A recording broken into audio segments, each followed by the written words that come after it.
সিম আর আলুর ভাজি অনেক মজা। কে কে খান কমেন্টে জানায়েন। আমি তো সিম আর আলু ভাজি দিয়ে রুটি খাইতে পছন্দ করি।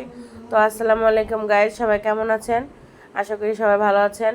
আমি আগে থেকে একটু ভালো হয়েছি, প্রচণ্ড ঠান্ডা, ভালোই হইতেছে না।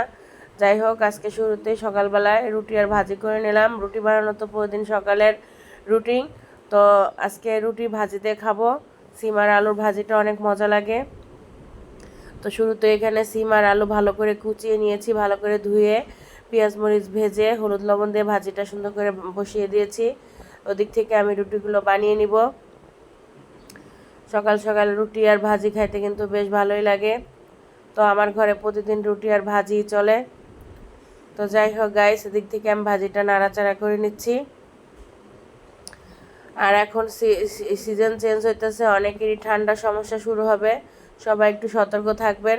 যাই হোক, আমি নিজেই অসুস্থ। তো গাইস, এখানে রুটি বানিয়ে নিয়েছি আর দেখেন ভাজিটাও আমার রেডি হয়ে গেছে। এখন নাস্তাটা করে নেব। নাস্তা করে আবার দুপুরে রান্নার প্রিপারেশন নিতে হবে। যাই হোক গাইস, সবাই ভালো থাকবেন আর আমার জন্য একটু দোয়া করবেন। সবাইকে এতক্ষণ ধরে ভিডিও দেখার জন্য ধন্যবাদ।